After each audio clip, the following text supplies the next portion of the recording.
Gautam neuro care brain stroke migraine fits brain and spine surgeries కి best neuro surgeon. AP సర్కార్తో అంగన్వాడీల చర్చలు సఫలమయ్యాయి. తమ డిమాండ్లు నెరవేర్చాలని సుమారు 42 రోజులుగా అలుపెరగని పోరాటం చేస్తున్న అంగన్వాడీలు ఎట్టకేలకు సమ్మెను విరమించారు. ప్రభుత్వం నుంచి సానుకూల స్పందన రావడంతో అంగన్వాడీలు సమ్మెకి తెరపడింది. విజయవాడలో మంత్రి బొత్స సత్యనారాయణ, ప్రభుత్వ సలహాదారు సజ్జల రామకృష్ణారెడ్డి కలిసి కార్మిక సంఘాలతో చర్చలు జరిపారు.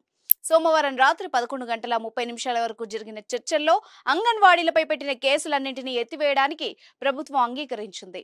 కక్ష సాధింపు చర్యలు ఉండబోవని, విధుల నుంచి అంగన్వాడీ ఉద్యోగుల తొలగింపు చర్యలు నిలిపివేస్తామని, అందరినీ కొనసాగిస్తామని చెప్పింది. సమ్మె కాలానికి వేతనాలు చెల్లిస్తామని, మినీ సెంటర్లను మెయిన్ సెంటర్లుగా మారుస్తామని ప్రభుత్వం తెలిపింది. ఉద్యోగ విరమణ ప్రయోజనాల కింద అంగన్వాడీ వర్కర్కు 1,20,000, హెల్పర్లకు ఇచ్చే 20,000 బెనిఫిట్ ను 60,000కు పెంచడానికి అంగీకరించారు. మట్టి ఖర్చులకు 20,000, బీమా మొత్తం 2 లక్షల చొప్పున చెల్లించడానికి ప్రభుత్వం ఒప్పుకుంది. జూలై నెలలో పరస్పర అంగీకారం మేరకు వేతనాల్ని పెంచడానికి అంగీకరించింది.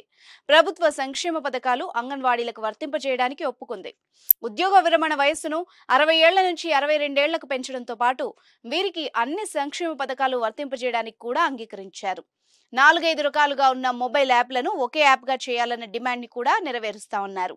దీంతో అంగన్వాడీలు సమ్మెను విరమించారు. గత కొద్ది రోజులుగా ఆగిపోయిన అంగన్వాడీ సర్వీసులు నేటి నుంచి తిరిగి ప్రారంభం కానున్నాయి.